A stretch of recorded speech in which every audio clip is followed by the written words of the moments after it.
Hello everyone, it's Superintendent Brian Kuhn, and I'm here with our first edition of Get the Scoop with the Supe with school back in session. We have had a great first 2 days of school.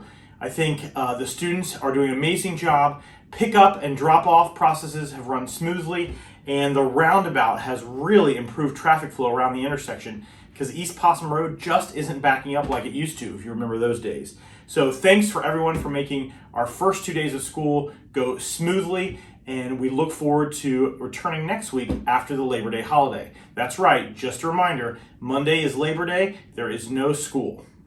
As a friendly reminder, now that we're in the back to school season, school buses are out and about in the mornings, in the afternoons, and even during the day with our preschoolers.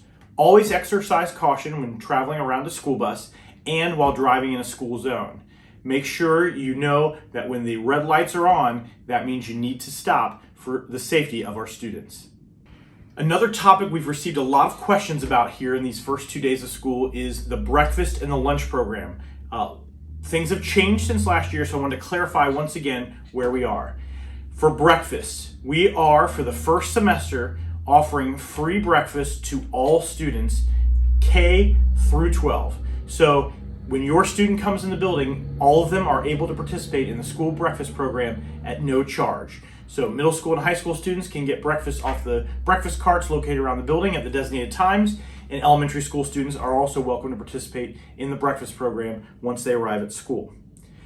Now, because of the change in the federal policy, lunches are now paid meals once again. So students will have to pay for lunches unless they qualify for free reduced lunch. What this means, if you believe your family might qualify for free and reduced lunch, you need to fill out the free and reduced lunch application. A paper copy is available in the buildings and on the district website, and you can also do it online through the Pay Schools account. Please note and remember the new lunch charge policy. Once a student's balance reaches negative $12, they will not be able to charge a school lunch, which means they will not be able to obtain a lunch at school. These students will be sent to the office to call home to have money put onto their account or to have someone bring a lunch in.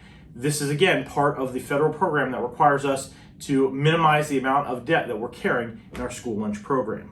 Thanks to everyone who participates in our breakfast and lunch program, our food service department strives to provide healthy and nutritious meals. If you have any questions, you can reach Miss Alexis Staffen, our food service director, at 937-717-2401.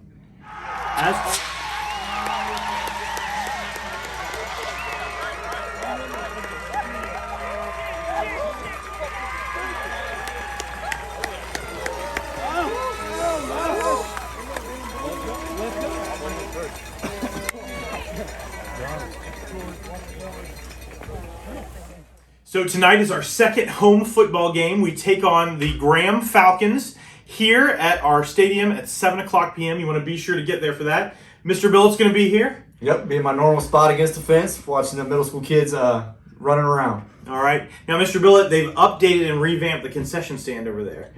Wow. Barbecue, pulled pork sandwiches, there's smoked burgers. I'm in. Are you going to be over there for a little bit? I'll be there for a minute, yep. So check Mr. Billet out in his usual spot, or his other usual spot, the concession stand, with the revamped menu. So check that out tonight, 7 o'clock p.m., root on the Braves, and we're hoping for another home victory and breaking out that victory bell.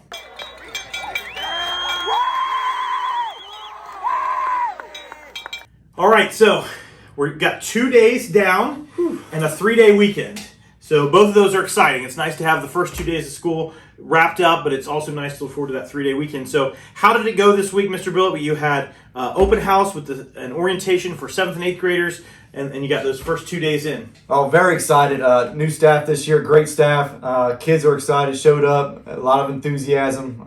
Expectations were laid out, and kids are buying in. So very excited. Proud of the kids, proud of the teachers, and I know we're all looking forward to this weekend. Yep. Just remember, it is a 3-day weekend. There is no school on Labor Day. If you drop your students off, there's not going to be anyone here. So Monday is a holiday.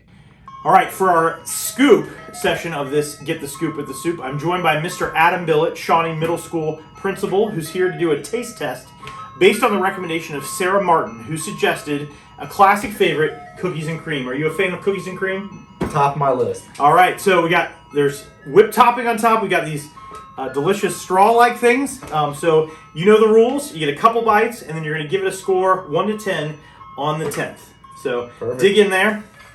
And while you're eating, so is this your favorite flavor of ice cream? It is. Okay. Cookie cream. So look at that. I got a big cookie. Did you? Now, were you sad that it wasn't you doing donuts, or would you rather do the ice cream? I'm an ice cream guy. Okay. So glad to be So, here. all right. So he didn't miss anything on being out for the do's, don'ts, and donuts. So, all right, Mr. Billet, what's your score? That's really good. Whipped cream tops it off. I'm going to go 9. 9 even for Mr. Billet. I'm going 8.7. So again, high scores, classic flavor, lovely setup, and appreciate you jumping over here for Get the Scoop with the Soup. Absolutely.